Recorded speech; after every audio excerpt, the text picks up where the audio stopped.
quiet seaside town, an evil laid to rest centuries ago, has risen. An abandoned fortress deep in the swamp holds a secret that could save the village or destroy it.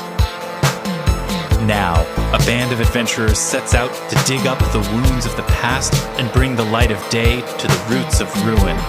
This is Tabletop Gold.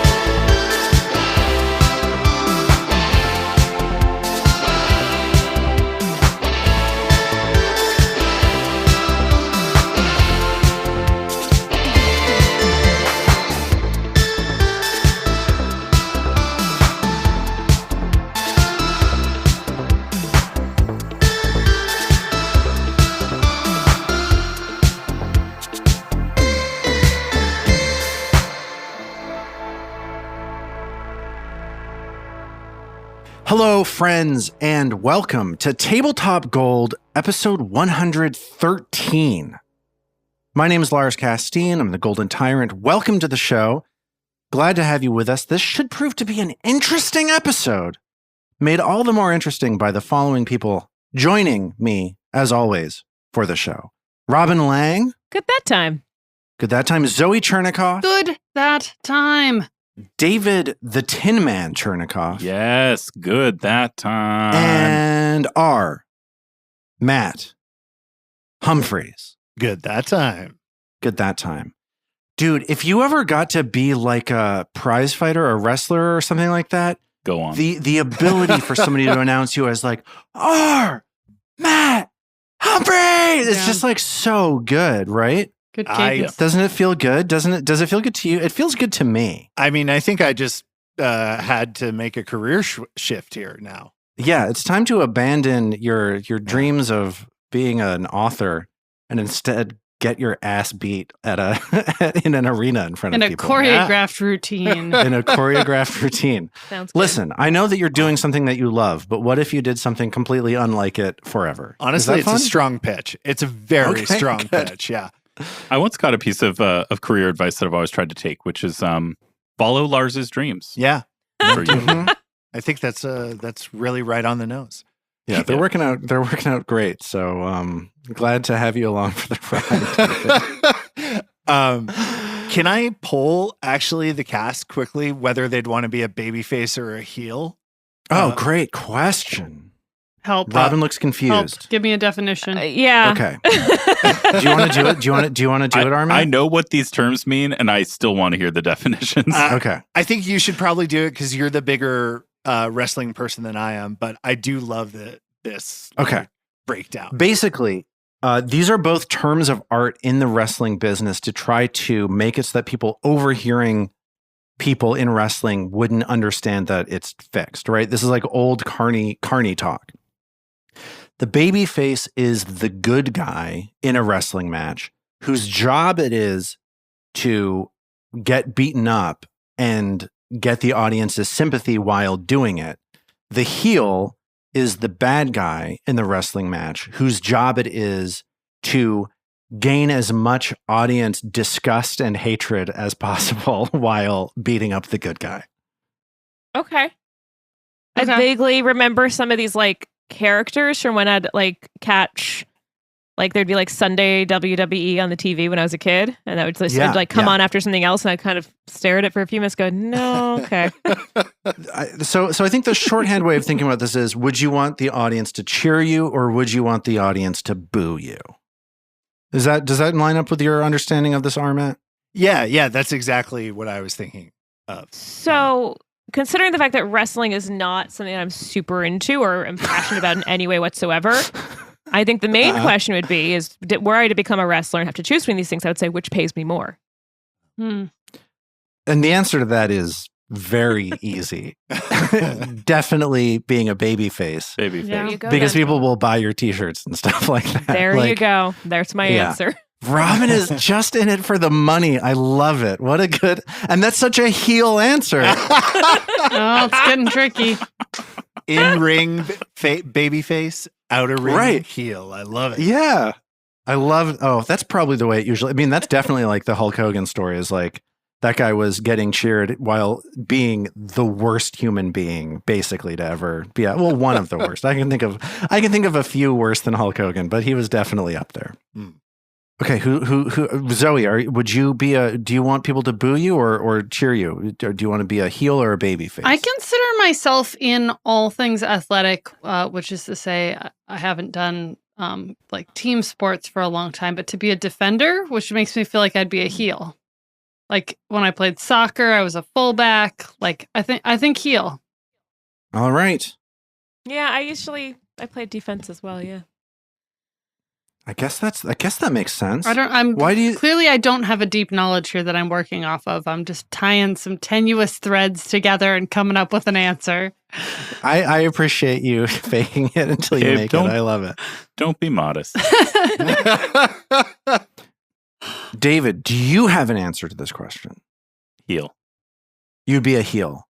I would enjoy the experience of being a heel more than I would enjoy the experience of lining my pockets as another interchangeable baby face. Right. Playing to you idiots in the crowd. Yeah. Like they'd probably both be fun, but I think I'm more, I gut level more like jazzed about, or like curious to experience what it's like to be a heel, to try to like be adding energy to something through actively antagonizing not just one person like on this podcast, but an entire room full of people. Right. When you put it that way, you do play the heel very well. Well, it's hard to say though, because like as a GM on this show, like I think about the various villains and stuff that you guys are facing in terms of like wrestling heel stuff. Like this is part of how I consider what we do on this show a little bit. Yeah. So in a way, I'm kind of playing the heel, but I think the thing that David is saying has revealed to me that I'm like genuinely far more invested in like broadcasting my own pain to the world than I am in like pissing people off. Interesting. So I think I would absolutely want to be a baby face. Like I want to put my suffering on display as vividly as possible for people to get behind me and get sympathy for me. Which I think makes me a heel in real life. Again, I think that makes me a bad person. That's what I want to do. I'm giggling because we started when I first came into this call today. We started with just you complaining about everything. Oh yeah. While you're on vacation. Yes. I'm on vacation, and here's a person whom I can entertain with like tales of how miserable I am. It's something I'm drawn to. It's something I'm really born to do. To be look, honest. dude, vacation is the worst. We can we can cut the shit here, right? Let's cut the shit. Let's get real for once. Thank you.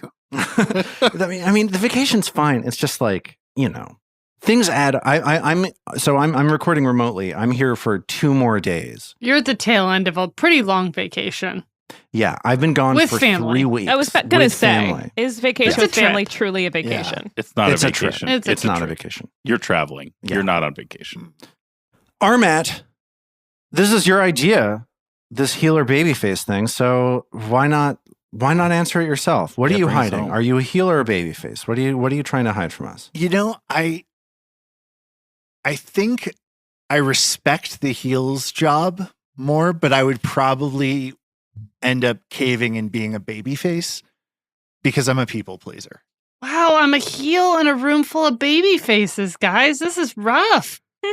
What am I, chopped liver? What? I think that both Robin and David are heels. I think it's just me and Armat. Well, I thought Robin said no. I said babyface because that makes more. I don't know what's happening anymore. Right. I'm an that makes idiot. more money. What's going on? No, I said like in the it's US tricky. right now. If I had to choose now, I'd say the one that whichever makes more money. But in all honesty, if this was something that I cared about, okay, good. I would probably be a heel. Okay. I should have maybe prefaced the question with, if you cared about answering this question, what would the answer be? Okay, let's all pretend that we care. That we're invested in one another. It's not you. I'm very invested in you guys. I don't know how invested I am in wrestling. Right. This is you hate the question. I get it. Understood. I am the Lars in this situation. Let's all play a game called Pretend to Care About Something for the sake of our listeners. And I'm saying this, of course, knowing we have an entire wrestling chat on the Discord. We do. pumped We sure out. do.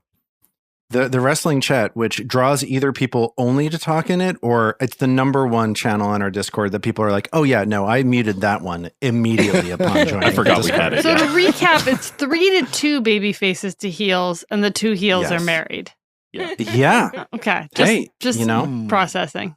The babyface does more stunts though, too, right? Like they get to get beat up more and do like baby faces tend to do flippier stuff. They do Oh, I more do like- technical, more difficult things. Heels tend to just like shove Fall. their elbow in your eye and spit on you. oh yeah. Oh yeah, I definitely want to be a babyface then and like get thrown off of a cage like Mankind. Who tends to do more mic work? Heels I would tend think. to, yeah. It's easier for whatever. We need to move on. Robin doesn't care. No, I don't. She think was we- sort of pretending to for our sake. You know, it was good. It was good. I was convinced for a second. Speaking of our listeners, let's move on. We get a lot of reviews. Thank you so much for everybody who is leaving those reviews for us on the various podcasting apps. We got a review on Apple Podcasts that I want to draw attention to now. One, because it's on Apple Podcasts, which is the single most helpful place to leave a review. So thank you so much. This review, and also because it's good. This review is from Mandolin88, and this is the entire review. Subject line, best podcast. Body text of the review. Tabletop Gold is literally my dad. Awesome.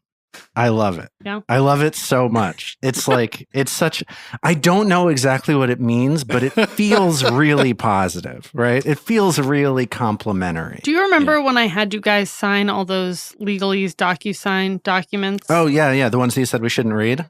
Yeah, we adopted Oh. someone. So we are actually literally that Oh. person's Oh, dad. yay. Hey. How they doing? Yikes.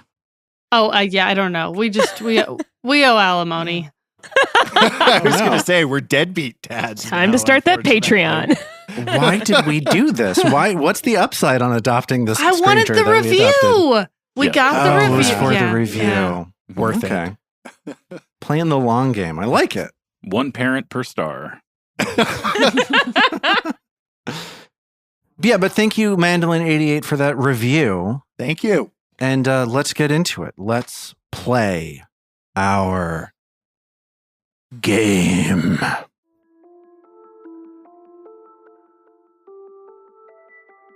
Your travels through the laboratories on this floor of the Abomination Vaults took a surprise twist when you encountered Mercian, a skulk prizefighter residing in a sauna that would have been used centuries ago to tend to the bodies of the gladiators forced to compete in Belcora Harovex's grand arena. Mercian is currently the guest, or maybe the captive, of the Sugathis conducting flesh-warping experiments here with the goal of creating the perfect soldier for Belcora. Their job ongoing despite Belcora's death all those years ago.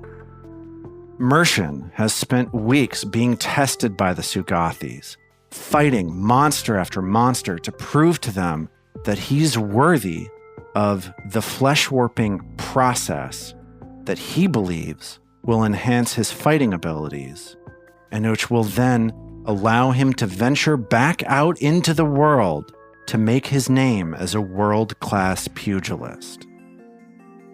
So, you convinced Mercian that you were in league with the Sugathis and were administering the final test, a fight between Mercian and the Sugathis' leader, the notorious and brilliant Jafaki. And so you tricked this clueless dupe into following you on a long trek across the Sugathi laboratories with the hope that he would be an asset in the final battle against the Flesh Warpers.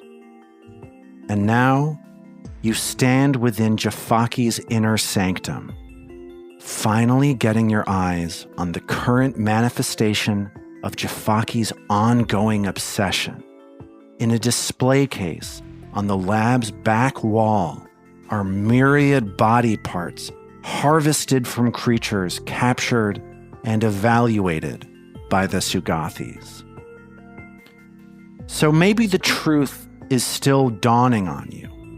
It turns out that rather than turning creatures into something better, the process, as it currently exists anyway, actually entails stripping the residents of these halls for parts and combining them into an unthinking, perfectly controllable amalgam of flesh. The perfect soldier.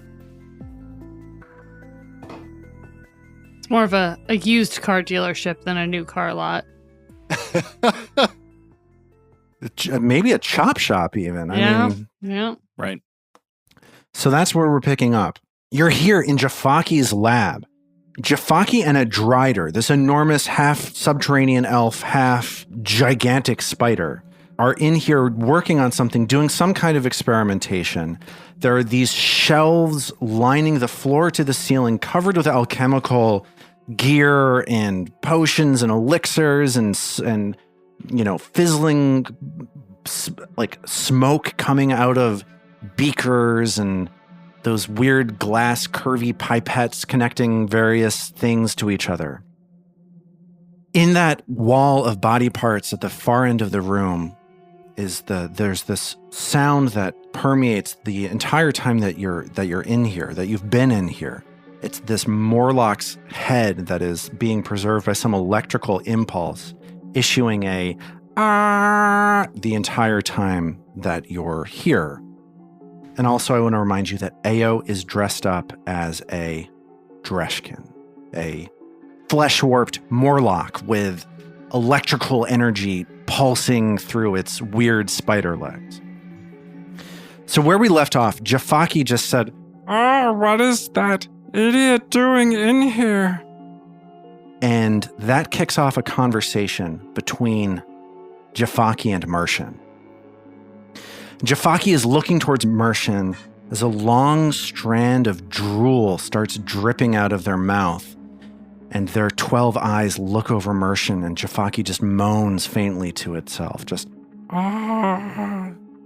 What are you doing here, instead of sitting within your amply generous quarters? And why did you bring these adventurers with you? Mershon looks confused for a moment and just says, nice try. These are not adventurers. These are your administrators putting me through the final test for me to prove that I am deserving of your process. Ah, yes.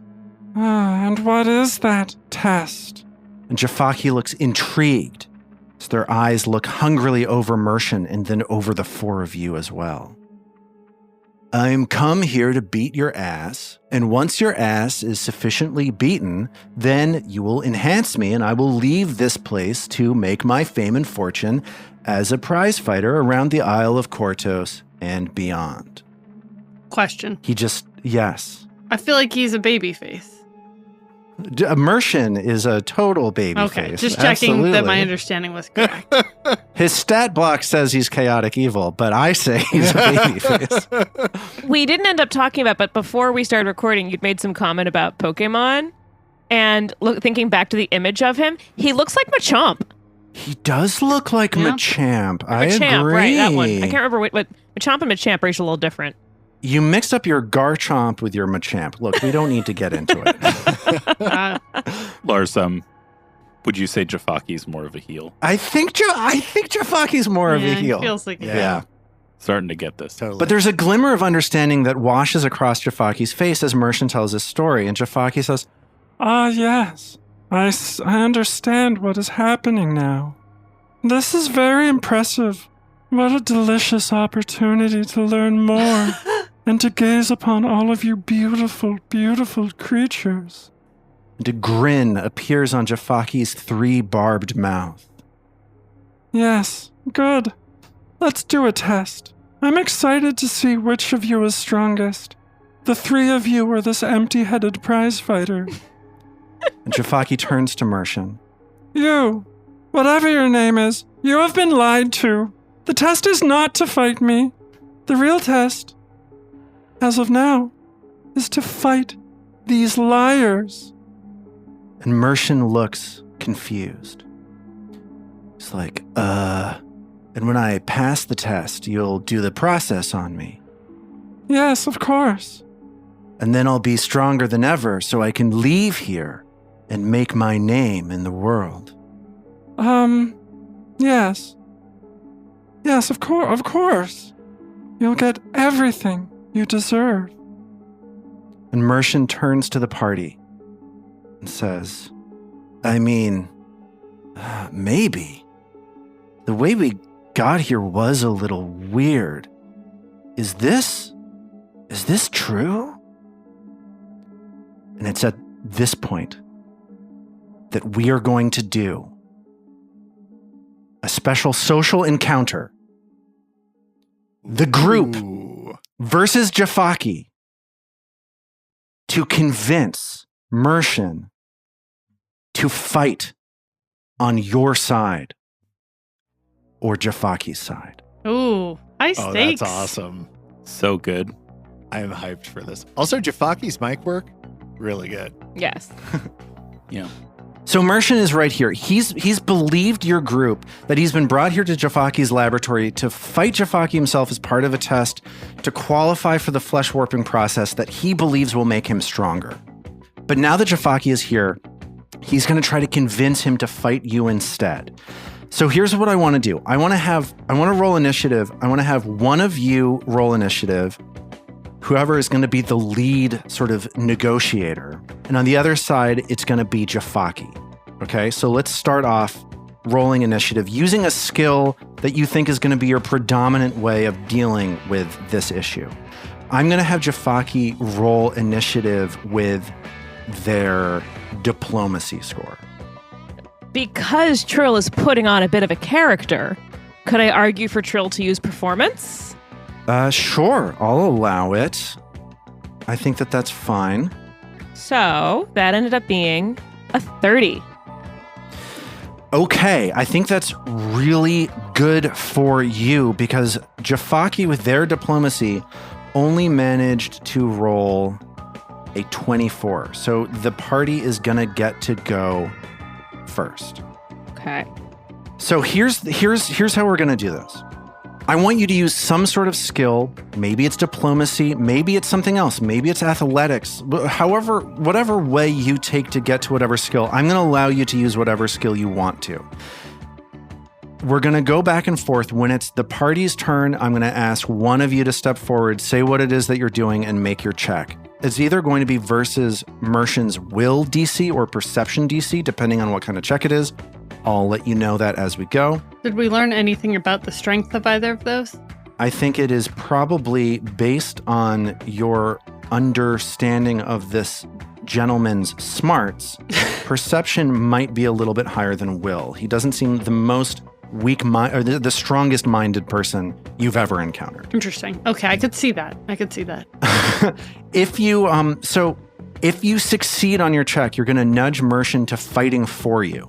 If you critically succeed, you'll strongly convince Mershon to fight on your side. If you fail, Mershon won't be convinced one way or the other, but if you critically fail, Mershon's confidence in you will fade, making it more likely that he's going to join Jafaki in combat. Okay?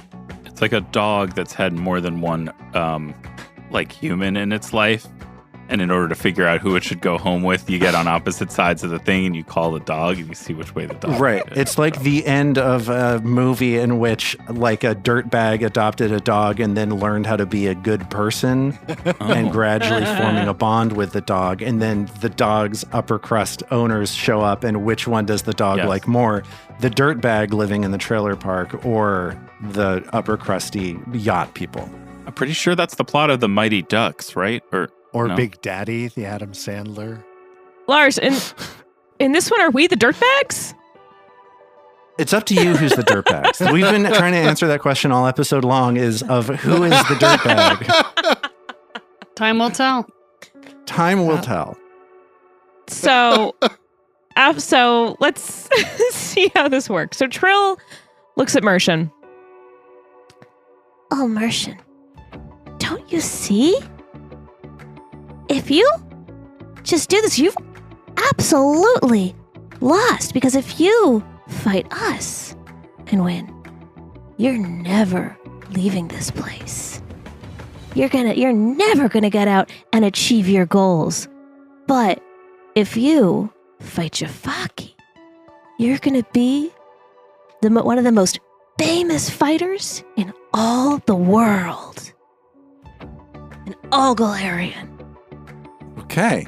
That sounds like diplomacy to me as you try to tell Mershon you're not going to get out of here if you fight Jafaki, but you get to have bragging rights about beating Jafaki if you do. Yeah. Okay. Okay. Let's get that diplomacy check. Let's try this. So, that was a 20 on the die for 32. Ow, ow! Okay. Ah! And Mershon looks at you and he says, wait, you're saying they're not gonna let me go? He'll only let you go if you defeat him. Wait, am I a prisoner? And Mershon turns and looks at Jafaki and says, is this true? And Jafaki twists their large, segmented, worm-like body and push their faces straight in Mershon's face and says, You can't possibly trust them. Look at your lats. They're minuscule, small. Surely when you gaze at your reflection, you see how tiny and insignificant your lats are. With the process, I, and only I, can change you. I will make your lats bigger than any you've ever seen before. The old lat argument. that's going to be a medicine check versus Mershon's will DC as Jafaki does an anatomical analysis to shake Mershon's confidence. That is a 24 that I just rolled versus Mershon's will DC, which is a 25. Mershon looks at Jafaki and says, wait, but if you kill me, it doesn't matter how big my lats are if I'm dead. And he turns away scornfully from Jafaki. It is now the party's turn. Ao whispers from the corner. So it's not, I feel like Mershon is like looking around wildly. So she's trying to do this undetected, but she whispers and she goes, only we know the future. And it is bleak if you don't fight him. And as she is doing that, she turns from the Drushkin she has been. First, she makes herself look like Mershon. And then she uses her knowledge of Augriel to turn herself into like an undead, but weaker and tinier version of Mershon to kind of like get in his head of like if he stays, he's going to wither and become this undead good for nothing. Like truly sick stuff, right? Like someone showing yourself withering, but this is meant to be a like deception mindfuck. Basically. That's amazing. Sounds intimidating. Also feels like to me. impersonation. I'm going to say that this is because you're getting so close to what Mershon's ultimate fears are. The DC is going to be a little bit lower, but in talking like this, Jafaki is going to see you. That's fine. I'm open. Like Zoe am annoyed by that. I think Ao is so wrapped up in the moment that like. This guy fighting on their side is more valuable. And also, like, her heart is beating 1,000,000 miles a minute, right? Like, this is the encounter she's been waiting for. I don't think she's playing it cool. Okay. Yeah, I just think that if you're talking loud enough for them to hear you, I'm at least gonna maybe give Jafaki another perception check to seek you to see if they can find where you are. That seems fair. I'm fine with that. Let's do that one. So here comes a seek against your stealth DC. That is a 22 versus your stealth DC. Which is a 24. Okay. So again, Ao manages to not be seen as Jafaki's like, What's happening? What is that? I hear some noise. so let's get that let's get that deception check. It's a 23. Okay. Versus Mercian's will, I'm going to say. Doesn't really matter. In both situations, it doesn't succeed. Oh, And brutal. Mercian turns towards Ao, now disguised as a sort of sickly, undead version of himself. And Mercian says, "You lied to me earlier. You said this was the test. And you're lying to me again." And Jafaki responds. It is now Jafaki's turn. Yes, that's all they know how to do, is lie. It makes no sense that there would be a test to fight me. If I am bruised and beaten, I will be unable to enhance you. You will give up your chance to become part of the process. So this is going to be a diplomacy check from Jafaki. Bad roll, a 22. And Mercian looks towards Jafaki and says, "I don't know if I can be involved in your test if you're just going to kill me." And with that, it is now time for the party's third argument as Mercian looks somewhat swayed to the party's cause, but not fully there yet. What will you do? I think at this point, Istin is going to pipe up and say, "You know, look at me. A prisoner in a gilded cage is still a prisoner. What do you think they're keeping you here for? Have you ever seen any fighters outside of here that have gone through the process? No. He's going to keep you here for himself as a guard who can't make any decisions on his own." And can I argue that that is a society check? Yes, you're relying on Mercian's knowledge of the prize fighting circuit, right? You're talking about what it's like out there in the world, what fighters are like, what you see. I think that is absolutely a society check. All right, here goes. 27. Nice. That's another success.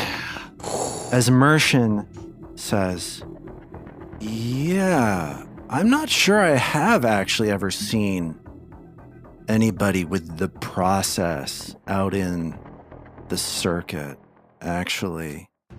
I always assumed that was because they all failed the tests, but maybe it's something worse." And Jafaki starts screaming, No, it's not something worse. Listen, killing me won't make you free. I'm the only one who can help you. You pathetic wretch. You need what I can give you. You need the process in order to be worth anything. and that is an intimidation check. And Mercian is having none of that. That is a 20 on the die. Jafaki is just not getting it moving. Wait, not yet. 20 on the die. Yeah, It's a 20. Sorry, it's a 20 adjusted. In fact, thank you, Robin. In fact, a 3 on the die. Woof. And Mercian looks like he is right on the edge of joining you. He just needs one more little bit of convincing.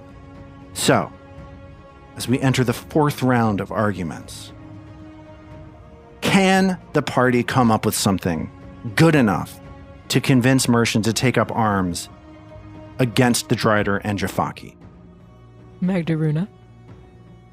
Yeah, so I guess Jafaki's current line against this fighter is our future ally.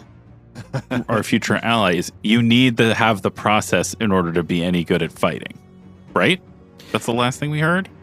I think Jafaki is trying to cut deeper than that, just to be good. Like, Jafaki is trying to assault a basic sense of dignity in Mercian. Like, this is a personal attack from Jafaki just now. All right. Mag steps forward then and says, Oh man. Think about which skill you want to use. Yeah, Jafaki's like, Oh good, let's hear from this one. I can't wait to hear what incredible argument is going to come from the strong Slayland one. Please. Please share it with the group. Mag rages. No. Roll for initiative.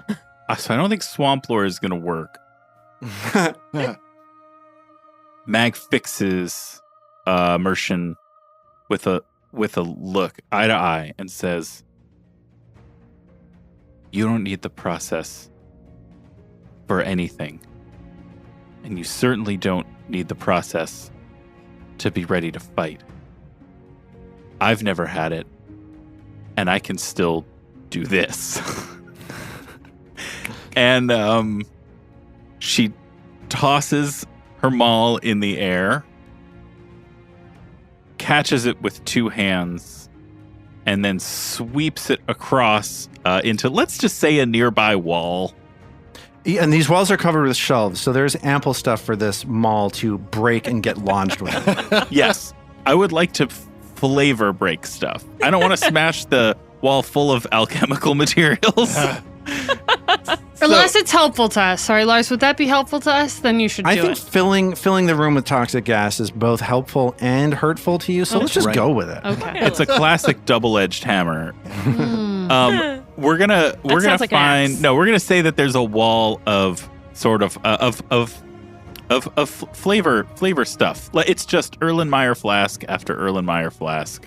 Empty. Right. It's like the alchemical shelves are covered with stuff bubbling and all this other, like processes happening, arcing electricity, but there's one shelf that is just filled with pristine glassware that Jafaki hasn't used yet. It's the storage that shelf. they're preparing for. I'm imagining how this goes is like those domino competitions where like it's one and then it's like like all the way down a series of like 15 shelves. Right. Yeah. Mag doesn't smash these with her hammer. She swings her hammer to within just a few millimeters of one of them, and the shock wave from the blow shatters all the glass. I love I that. love Praying it. mantis shrimp. And I'm going to argue that is a religion check. No, that would be athletics. Yeah. Okay. Okay. So you're like, I didn't need the process. Look what I can do, basically. Yeah. Okay. So I rolled a 3 for an 18, and I would like to hero point that. Oh. Okay. So Mag envisions how things could have gone, digs deep, and tries once more.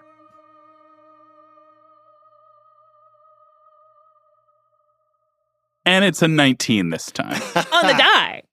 On the die for a 34. 34 absolutely succeeds, almost a critical success. And Mercian looks at you and says, "You're right. Fuck this and fuck this big worm. Let's go."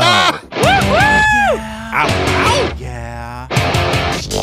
Roll for initiative. Fuck this big worm. Was this how you thought this was going to go, Lars? I had an idea that it might go this way. I have a flow chart of possible things that could have happened. There were some pretty extreme rolls in there. Yes, it's true. I want It's to clarify damn true. something briefly. Sure. Reconsidering her strategy, I believe still hidden, right? Yes. AO has now turned into a mirror copy. She's gone one step back from undead into Mercian. So she looks exactly like Mercian. Okay. So wait a minute. I'm sorry. I think that there is actually a limit. Sorry. On second level illusory disguise, I believe you can look like not a specific individual. It's good enough to hide your identity, but not to impersonate a specific individual. Okay. He's remind me of the name of this kind of creature. A skulk. Okay, so she's sort of a similar, but if one looked to perceive, not identical skulk. Hoping to cause confusion should she appear, but not the same. Okay. All right. How did we do on those initiative rolls? Starting with Robin, how did Trill do? Her initiative roll wasn't as good as her actual deception check, so she ended up with a 23. Okay. How did Zoe? How did you do with this now beskulked disguise? Still rolling deception, I think, from her ruse before, 30 for AO. So pretty quick. David, how did Mag do? It's just a 22 for Mag. I wish it occurred to me to roll athletics for it. But I think Mag was pretty, she just put a lot of body and brain power into that last move. So she maybe is not quite ready to jump straight into combat without a moment to reset. Okay. So a little slower from Mag as she's resetting. And how did Isthan do? The roll was pretty good. He just rolled perception for a 27. Okay. So the party is moving pretty quickly. I'll let you know that Mershon did very well, a 34 on his initiative check. So not too shabby. Mershon's actually going to go first as we start round 1. I think that's appropriate for Mershon to go first. Feels right. We've just emboldened him. Yeah, he's been emboldened. Irresponsibly, who can say? But time will tell. And Lars, while we're in a little bit of a lull, Sure. I never re-upped my Bravos brew. Re-up it. I'm fine for that to happen off camera. Just do it. Yeah, if I'd thought of it, I would have done it on the walk over here whenever it wore off. I could picture Mag doing that after doing that whole thing with her hammer. She then goes and swiftly pulls that out as a move. Totally. I feel like that should potentially cost me actions if I haven't done it before. She could have swigged it before the swing if I'd thought of that. I don't know. When we were talking about it, Mag, you narrated it last episode or the episode before as though Mag was deeply conscious of the Bravos brew wearing out.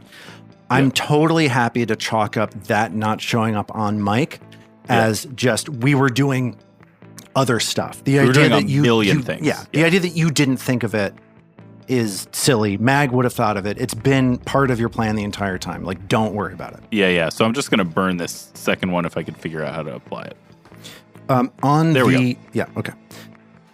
Okay, so as we get into round 1, Mershon and the party, including Ao, hiding just out of sight on the other side of this double door leading into Jafaki's beautiful but mind-bending alchemical lab with this Morlock head the entire time going, ah.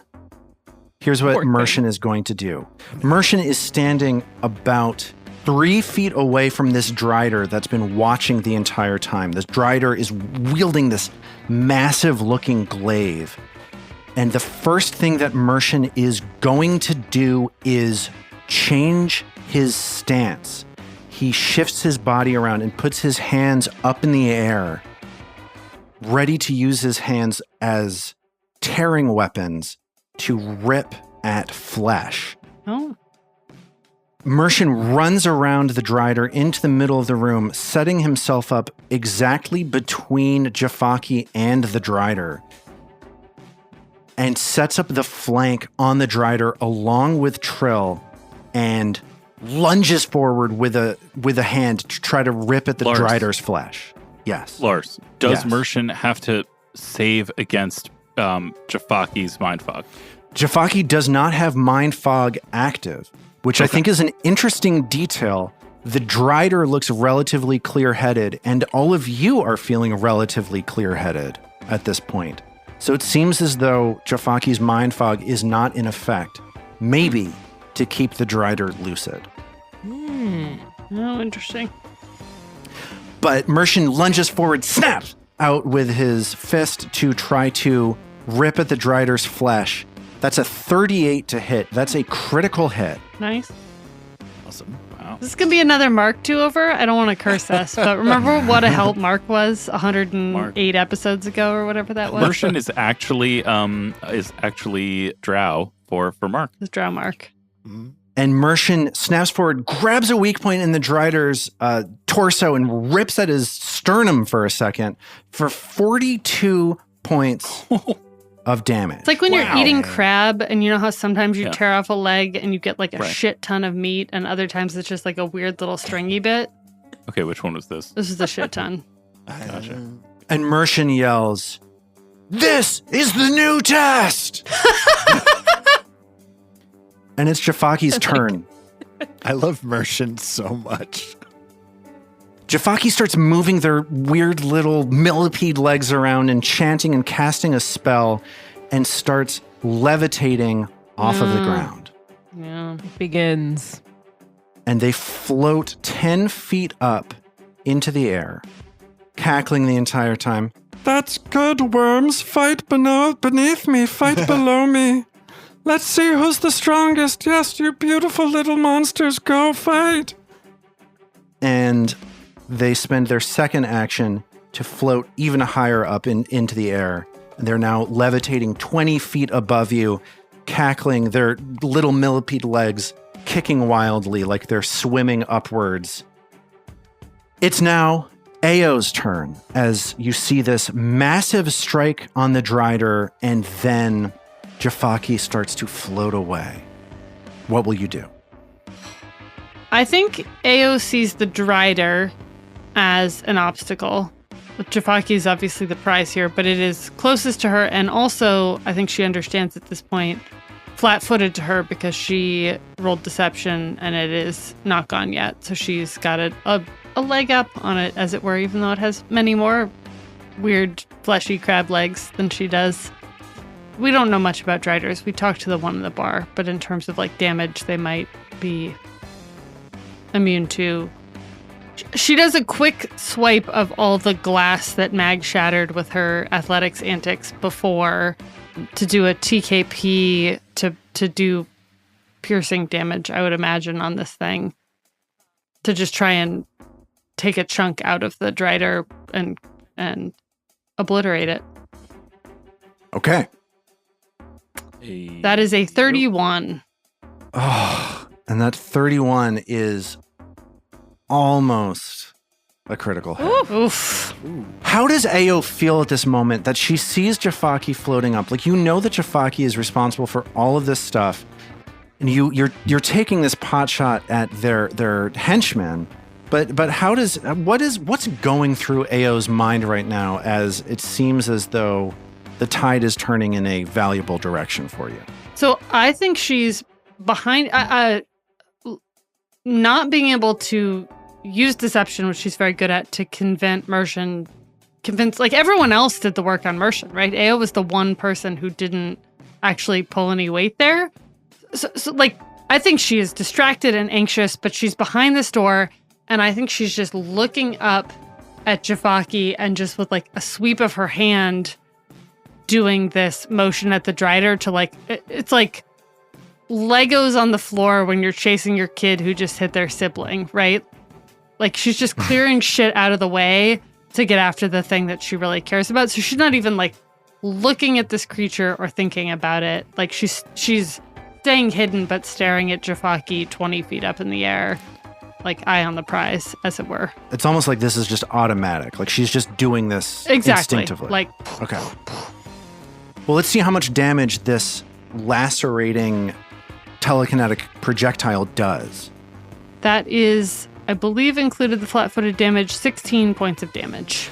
Okay, so the Drider again cries out as it whips its head around and sees this skulk casting a spell at it, and it shouts out, "What? There's more of them!" And Jafaki yells back, "Good, bring as many as you want to!" And Ao's got one more turn, or action. She pulls out a wand. Drawing a wand next to Isthin. It is now Isthin's turn. Isthin's first action, he's going to reach down and pull the scroll of haste from his belt pouch. Then he's going to use his next two actions to cast haste on himself. Okay, so Isthin, lying back in the hallway, starts moving rapidly, getting extra actions on future turns. An interesting gambit, sacrificing immediate action for later action to come. And as Isthin utters the magic words of the haste spell, it is now Trill's turn. So of course, Trill's gonna. So Trill remembers that these stupid Sugathi are immune to mental effects. That's correct. Which sucks for Trill. And she's going to, obviously, lingering heroics into inspire courage for everyone. And this, I assume, would include our friend Mercian. I think so. I think that maybe he wasn't an ally before you made this incredibly convincing argument towards him, but I think he is now. Fabulous. That is a success. So we got 3 rounds for everyone. Okay, Woo-hoo! Trill's inspiring music fills the room. Jafaki shouts out, Good, yes, songs. Let's hear the songs that I get to see as I evaluate you. And I don't know why this guy is singing songs, but okay, well, go he ahead. might be seeing a There's a lot of chemicals around him. Weird stuff happens. Right.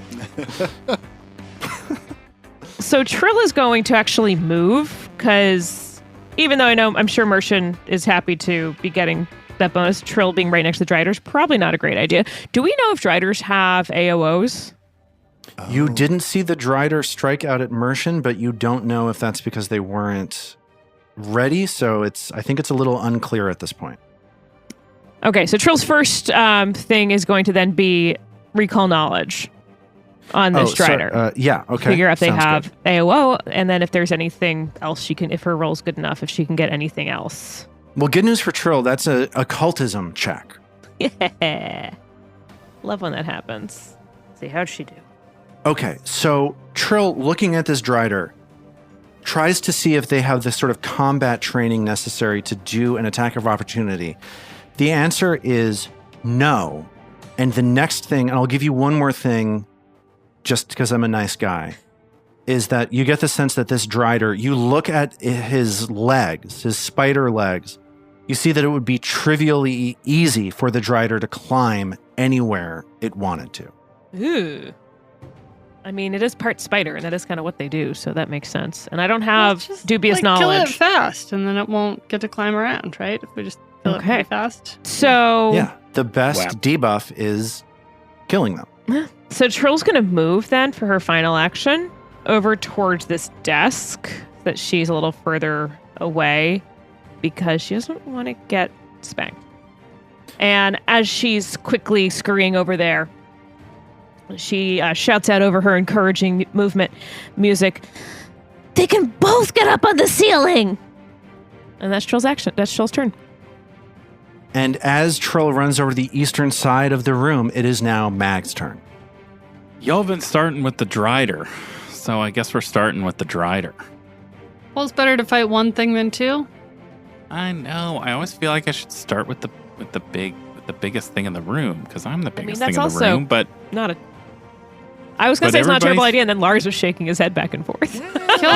We're so badly injured. Yeah, the Drider's almost I know. dead. I know. But, Mag's got to do All it. right. And he hasn't even gone Mag's yet. got to do what Mag's got to do. She's got to do, yeah. That's so. Does well this put. confusion make Mag want to rage? That's good. Well, that's probably gonna happen regardless. All right.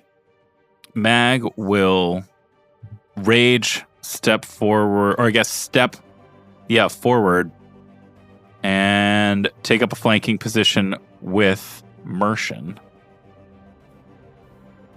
This flanks, yeah? Or do I have to be over here? It does flank, yeah. You're on opposite sides. And then with my third action, we'll make an initial maul strike. And it's only a 6 on the die for 22? That 22, only because you are flanking with Mercian and only because of the inspiring music filling the room is enough to hit. All right. Nice. Well, I love hitting. I'm built to hit. That's true. That's going to be 15 damage. Okay, so the Drider is very badly injured by this strike from Mag as Jafaki shouts out, Okay, good. You've done your job, Drider. Now do the rest of your job then, yes? And the Drider scurries to the western... What's up? I'd like my attack of opportunity, Okay. please. Yep, sure. Nice. Let's see So if we pleased with himself. He got it right. I did. I Let's see if really we can- hope you don't kill the Drider right now, because I'm gonna do some stuff to you. 27. Okay, that Hit. hits. As Mag swipes at one of these spider legs as the Drider scurries to the far side of the room. Come on, baby. That is 24 Oh. damage. Okay, 24 more points of damage. Ah! Yes, baby. Ah, Amazing. nice work. And Jafaki man. yells, No! My poor Drider. Well, I suppose you weren't good enough to keep up with him, were you? You terrible, stupid Drider. that's infuriating, guys. I'm so sorry. I I'm not, honestly but- feel okay about it. I Yeah. don't know what to say, but like I'm fine with it. Oh my god, that's such a heel take, babe. Yeah. That poor Drider never got to do a single damn thing, did it? No, it definitely didn't get to cast Fireball on you. That's Whoa. all right, though. Yeah, that would damn have it. been spicy. So it's now the top of round 2. There is a dead Drider smashed apart by Magdaruna's maul on the western side of the room. In the room itself, on the floor, are Mag with Mershon in the middle of the room, both of you gazing up at Jafaki, floating 20 feet above you. Millipede legs treading water in the air as it gets higher and higher up. Its head is about 5 feet away from the ceiling at this point. It's now Mershon's turn. Mershon sees Jafaki floating up into the room and says, stop that. Runs over to the south side of the room and starts climbing up the display case where Jafaki is assembling their strange golem, this perfect soldier. Mershon starts just climbing up the wall, methodically trying to get higher up to be able to strike at Jafaki. So in order to do that, I need to do an athletics check to climb. I'm going to call this a DC 15 climb check. Pretty easy. That's a critical success, meaning that Mershon is going to climb 5 feet up into the air and then 5 more feet. So Mershon is now 10 feet up in the air, still lagging behind Jafaki, who's 20 feet up in the air. And then Mershon just keeps climbing. So here's another climb check. That time it's a 19. That's just a success, meaning that Mershon climbs 15 more feet. 5 more feet, 15 total. 5 more feet, 15 total. So at the beginning of Jafaki's turn, they look down on you, see you all hiding in the hallway, standing on the far side of the room as Mershon is doing everything possible to climb up this science experiment that Jafaki has been dedicating their life to recently. And Jafaki takes an action to float 5 feet away from Mershon, leaving Mershon on the wrong wall entirely. And then Jafaki starts casting a spell. Oh no. Is it Soothe? Yeah, it's Soothe, Be cool, baby. says Jafaki. And this spell starts to permeate Mershon's mind, and Mershon's going to make a will save. Mershon rolls a 24, which is a failure, meaning that Mershon is suddenly confused. Uh-oh. Wasn't he always? Thankfully, he's very far away from any of us. And looks around at all of you and just yells, "Wait, what's going on?" And Jafaki says, Yes, good. What is going on? Mershon has been flavor confused the whole time. It's nice that his mechanics are finally catching up. and it is now Ao's turn. Here's what I've done, friends. I've pulled out the illusory creature wand and the idea that we could create even further mayhem in this room. Because he knows there are more things outside, right? Like at this point, Ao's cover is blown, but she could send someone in and maybe try to like have him not realize it's her out there or whatever. Lars, how big is the Grothlet? The Grothlet, I believe, is medium size. Or I'm sorry, the Shanregal Behemoth. What am I saying? Much The bigger. Shanregal Behemoth is gargantuan in size. And that's the same as large? I can definitely cover that with the wand. Definitely not. Okay. How about the Driders? Are Driders large? Driders are large, yes. So Ao pulls out, she pulled out last time the illusory creature wand. She pulls it out and she conjures the bouncer Drider from the bar. Yeah, Lalazanx. So she sends this Lalazanx into the room where Jafaki is floating, up the stairs, over to the far, I guess it's the southeast corner, past below where Mershon is. And this creature is just gesturing to Jafaki wildly. And this is basically just an effort to like confuse him, distract him, cause him to lose turns. Like she's gesturing as if like, come here, I have something to tell you. Like this is important because she can't speak. Okay. So the way that illusory creature works, let's keep all of that in mind as your plan. So you create an illusory image of a large or smaller creature. It generates the appropriate sounds, etc., etc. In combat, the illusion can use 2 actions per turn, which it uses when you sustain the spell. So I think basically the deal is that for 1 turn, Lalazanx is going to appear and be there, and it's going to be when you spend an action to sustain that turn that Lalazanx is going to get to take actions. And then you can, at that point, decide what those actions are going to be. Does that make sense? So what you're saying is right now she's been conjured in the hallway this turn, and until next turn, when I use an action to sustain her, she won't move into the room?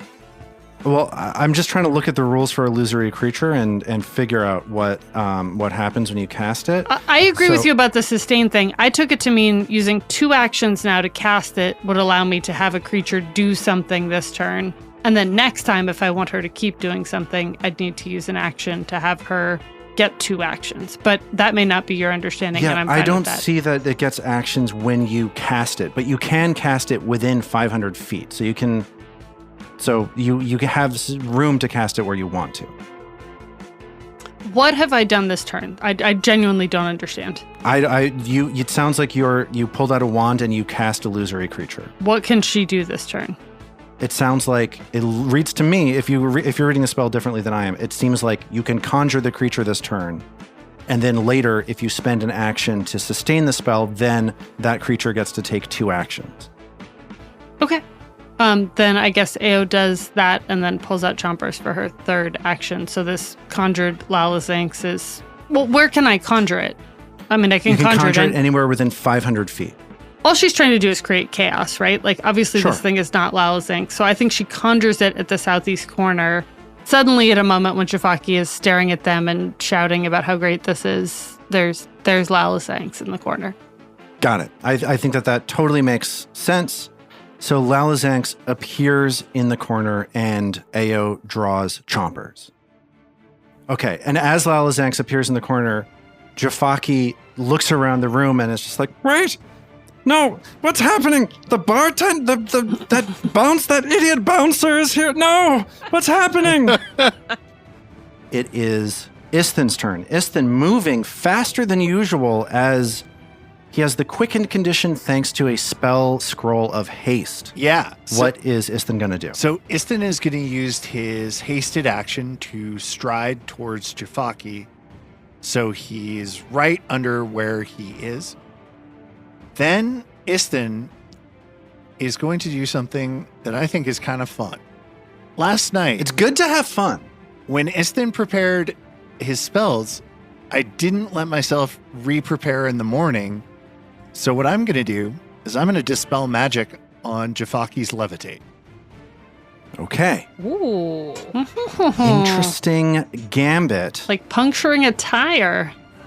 Yeah. All right, so Isthin does a counteract check. Let's get a spell attack roll from Isthin as Dispel Magic tries to get to work on this levitation spell that Jafaki is affected by. Yeah, absolutely. Here's the roll. And this is going to be a DC 26. Ooh, that is tough. I'm going to hero point that roll, if I may. Okay. What'd you roll? It was a 7 on the die for 20. Okay. So this might not work, but it was worth a shot. Okay, let's see what happens. Oh, no! A 5 on the die for an 18. Aw. Womp, womp. And what level of spell slot was that Dispel Magic? Oh, that was a 3rd level spell slot. Okay. So that fails the DC, which means that it counteracts something if the counteract rank is lower than your effect's counteract rank. Unfortunately, they are the same rank, so you needed to get a pass to affect that. And Jafaki looks down at you and says, Oh, good. A smart one. Yes. Yes. Use your magic to show me how good you are, and then I will do the process to you. You are probably the strongest one. Listen, everybody, he's the strongest one. Do better than him. Undeterred, Istin is going to use his last action to enter Arcane Cascade stance, which, okay. given that was, I believe, Abjuration, he gets force damage. All right. Force damage starts circling Istin, and it is now Trill's turn. Okay, so Trill is going to attack somehow, and I just haven't decided how yet. Because I know that Sugathi's reflexes are fast, and so I'm trying to find an attack that Trill can do that is not mental and does not rely on a reflex save. Yeah. Well, I'm torn between two options for Trill, which is either Acid Splash, easy go-to, always works, pretty much, or do I try and really mess with him with Haunting Him? Because that's both damage and can deafen him. And with magic, deafening messes up magic. Is that mental? Is Haunting Him mental is the question. It's not. From Zoe. It is not. Now, the other problem with Haunting Him is it's only got a 15-foot range, and he's 20 feet in the air. That seems like a deal breaker. But there's a solution for that. Getting taller? I'm going to use a hero point card. Oh, hey.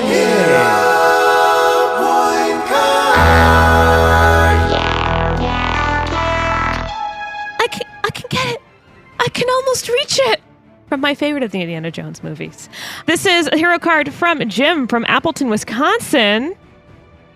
And Jim. Thank you, Jim. Thank you, Jim. Nice going, Jim. And the trigger is I cast a spell. And the effect is you can spend your reaction to extend the range of the spell by 30 feet or doubling its area. I'm going to use that to extend the reach. A very clever use of a hero point card. I love it. And let's see how Haunting Him works on Jafaki. Well, thank you, Jim, for sending that in. I appreciate that. Thank you, Jim. Very much. So, Trill, relying on the power of our listeners to affect Jafaki with an extra wide, extra long him. Okay, so it looks like I need to make a fortitude save. Yes. I rolled a 15 on the die. So a 30. So you passed. Okay. Yes, you're going to take half the sonic damage. So it's 11, so you're going to take 5 damage. Okay, and that's the first time anybody has touched Jafaki. So Jafaki cries out, Hey, what? No. Okay. Maybe you're the strongest. Maybe you're the next one I'll focus on then. Oh, no. And because Trill had to move, that's her whole turn. And as Trill blasts this Haunting Him into the room, it is now Mag's turn. I have something that I'm interested in doing, and I don't know if it's possible within the system. Okay, So I want to ask about that first. Let's make it possible. In theory, my turn would be dropping the maul, drawing the bola that I purchased in town as an anti-levitation device. Okay. Moving underneath Jafaki so that the bola's 20-foot range would be able to, reach up. And then trying to bash the vials of liquid that are on Jafaki to see whether any of them are reactive. Okay, so I think that you're going to run out of actions before you get to that last thing. I think that targeting specific items, I'm going to call a disarm, which is an athletics check. Okay. And if you successfully disarm, I'll, as a freebie, make it so that you crush the thing and it blows up. Okay. All right. You mentioned running out of actions. Mm-hmm. My count would be that dropping the maul is a free. Right. So I've got 1 to draw the bola, 2 to move, and then 3 to do this final thing. Yes. Which you're adjudicating would be a disarm. Oh, well, you're trying to do a ranged trip with the bola to knock it down out of the sky? I mean, Well, yeah. I'll let you, if you would rather use the bola to target one of these alchemical things, I'll let you do that. But the thing that the bola really does is do a trip at range, which would knock Jafaki to the ground, which is what I thought you were asking. That seems very useful. I see. So it's not just attacking it, but it's trying to bring it down. I mean, look, it's going to be against its reflex DC, I think. So there's like almost no way it's going to work. But Right. But it's worth a try. I guess we'll save targeting its special potion, trying to blow it up. I was trying to do that as a way of getting it onto the ground. So the fact that this attack could result in its being on the ground. Yeah, the way that the bola has this ranged trip trait, and basically you can, within the range of the bola, use a trip attempt with athletics, but you take a -2 penalty because you're doing it at range. Yeah, got it. So it's a long shot, but if you pull it off, it could be huge. Let's give it a shot. Okay. I think this is very unlikely to work given all the... I'm trying to do the math in my head here, and I think I might need an 18 for this to work, but let's give it a try. So the maul is now on the ground back over here. Yeah. Mag charges down to a spot directly beneath Jafaki, because otherwise this thing wouldn't reach, and is now going to try, using this ranged trip, is going to try to pull Jafaki down, I suppose directly down on top of herself. Yeah. So Yeah. that's a 22?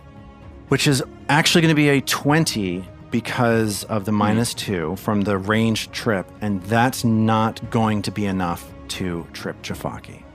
So this ends up just it's like a little kid that's not tall enough to get something from a high shelf, just kind of futilely jumping just way below it. Just so far below it. Yeah, it's a tough situation for sure. It's not good. You know what else isn't good? Is that it's the top of round 3 and it's Mercian's turn. Mercian is confused. He looks out and sees Jafaki, Mag, Isthin, Trill, and Ao disguised as a skulk. And Lalazanx. And Lalazanx. So we're going to see which of these 6 creatures Mercian is going to attempt to attack. As Mercian says, I don't know, though. Ao sees Mercian jump down off of the wall and land. Mercian's going to take 7 points of damage and fall prone. So Mercian goes what? And just goes, and then eats shit on the floor. And then gets up and starts scrambling across the room towards Ao. And Mercian says, I don't know who you are, but you're done. And it's now Jafaki's turn. And Jafaki says, You know what might be interesting, actually? Jafaki starts levitating, swimming through the air 20 feet above everybody, and looks at Ao and says, What would happen if both of you were confused? And you both had to fight each other while confused? Oh my god, this is so cruel. It's an interesting question, I think. Is he going to pay for her therapy? Jafaki casts the confusion spell at Ao, and I need Ao to make a will save. It's a 26. That meets the DC perfectly. Yes. Nice. Meaning that Ao starts babbling incoherently Wait, and is stunned 1. I thought the tie goes to the roller.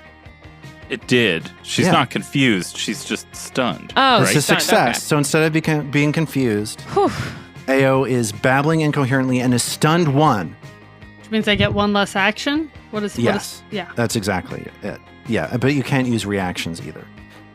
And Jafaki says, No, that's disappointing, isn't it? and it's now Ao's turn. Ao, babbling incoherently, stunned for 1 action, face to face with a confused Mercian. What is she going to do? Eyes on the prize now. So she's got chompers out and she's in this for blood. So the first thing she's going to do is use a hero point card.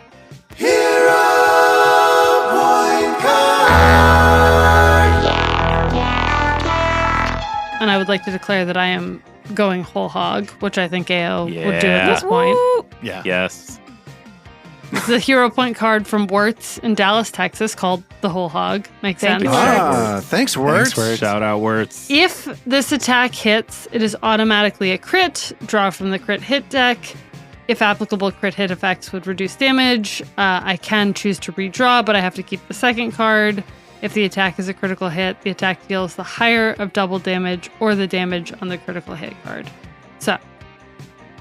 So Ao has chompers out, and she goes to fire 1 arrow at Jafaki Okay.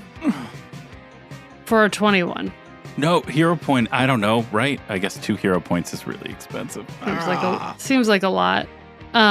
I always whiff the hero point cards, listeners. I'm so sorry. You guys have such good hero point cards. Well, We'd thank love you, to do Words. them to. Thank you, Words. Thank you. Anyway. Words. It's such a good one. Yeah. She then uses her second remaining action to give Lalazanx 2 actions. Okay. What What is Lalazanx going to do? Lalazanx, so Lars, help me. Lalazanx gets an attack, but it's only mental. I don't totally understand this part. Yeah, it's a little confusing. I agree with you. Because Let's she's fake. take- It's only illusory damage. But what the It's- fuck does that mean? What does that mean is the question. And let's see what it means. Let's look it up. So the illusion can cause damage by making the target believe that the illusion's attacks are real. So if the illusory creature hits with a strike, the target takes mental damage equal to a d4 plus your spellcasting ability modifier, which is going to be 4. This is a mental trait. The illusion strikes are non-lethal. If the damage doesn't correspond to the image of the monster, for example, if an illusory large dragon deals only 5 damage, the GM might allow the target to attempt an immediate perception check to disbelieve the spell. Any relevant resistances and weaknesses apply. Okay, so basically you can use her actions to do whatever you want. And if you want her to make like a ranged attack, it's going to do a little bit less damage, but so be it. Or you could, I'll rule that you could have her try to distract Jafaki to get Jafaki to attack your illusion instead. So Ao, frustrated as all get out, exhausted from keeping Jafaki out of her mind, has Lalazanx first move to the wall at the back, the south side of the room, which is all the body parts, right? Yeah. And then has her just do a sweeping motion to knock as many of those body parts on the floor and start shattering glass and knocking body on the ground. Okay. So I think that's too good. So create a distraction. So I'll give you a hero point for that.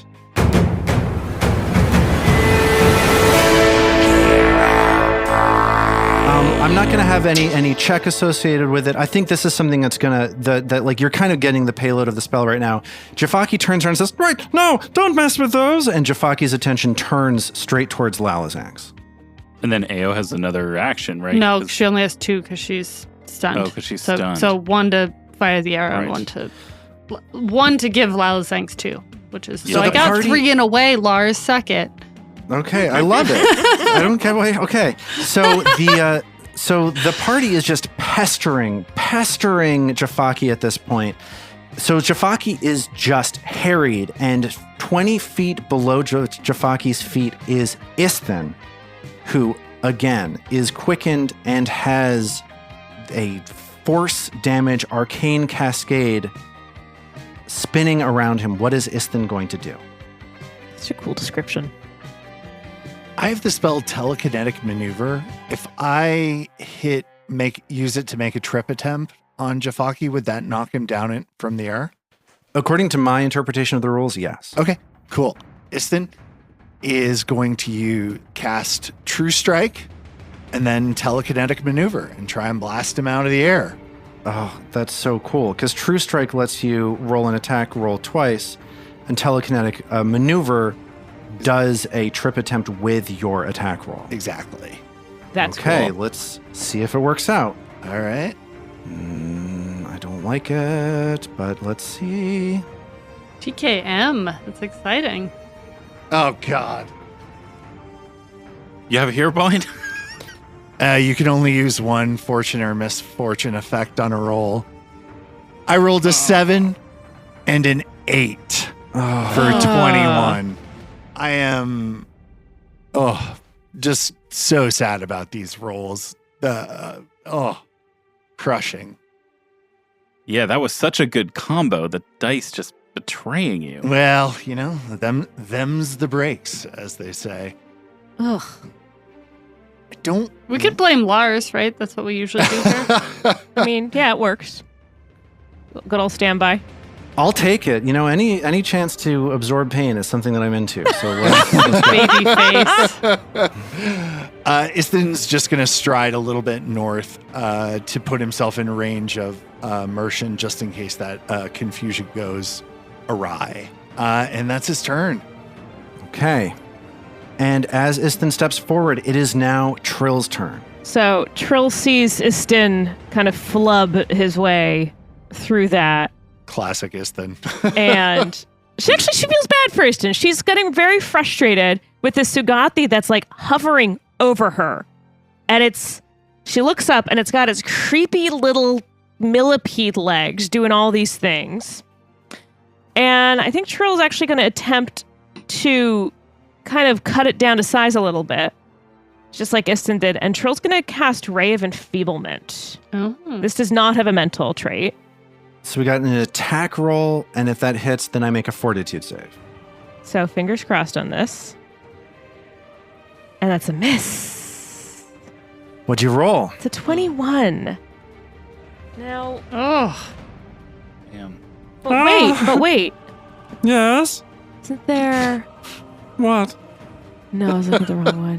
Someone else No, was there's not much. No.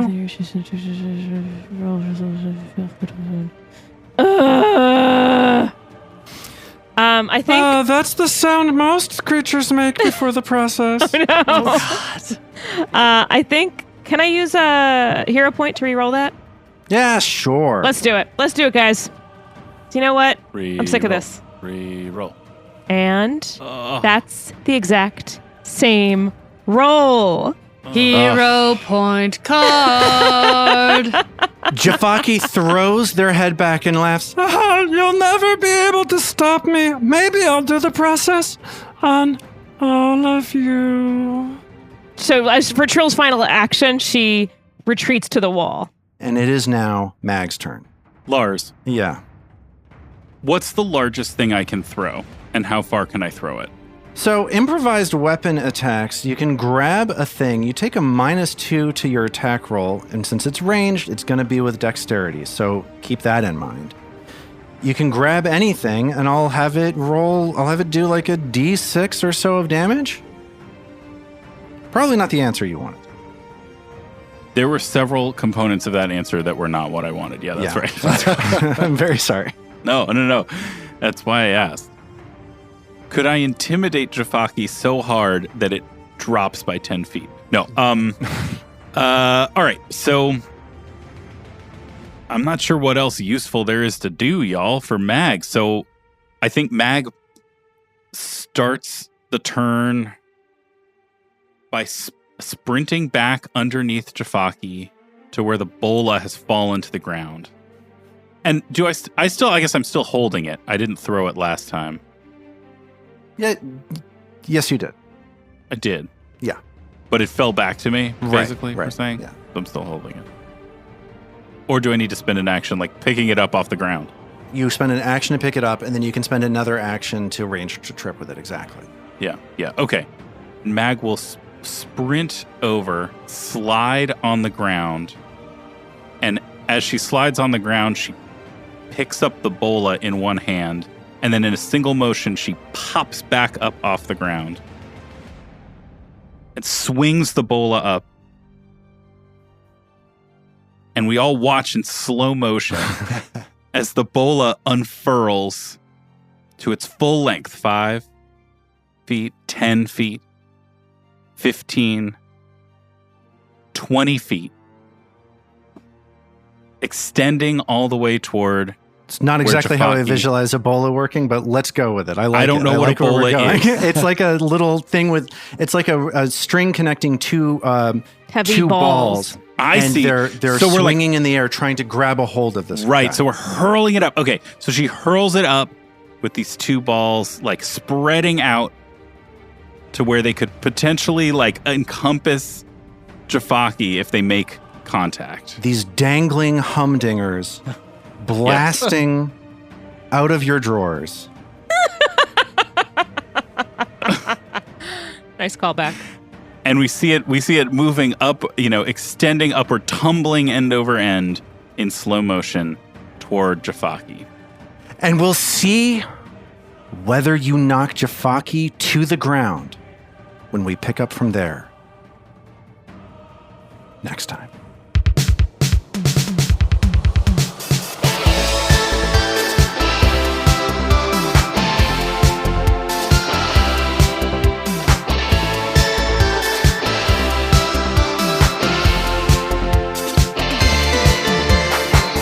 Roots of Ruin is a Tabletop Gold production produced under the Paizo Incorporated Community Use Policy, using trademarks and copyrights owned by Paizo that are covered under that policy. Paizo does not recognize, endorse, or sponsor this project in any way, and we are expressly prohibited from charging you to use or access this content. For more information about Paizo Inc. and Paizo products, visit paizo.com. All original characters and content in the Roots of Ruin are the property of Tabletop Gold, and all rights are reserved.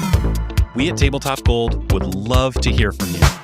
On our website, tabletopgold.com, you can learn more about us and our shows, pick up great merch, and connect to the best online community in all of podcasting.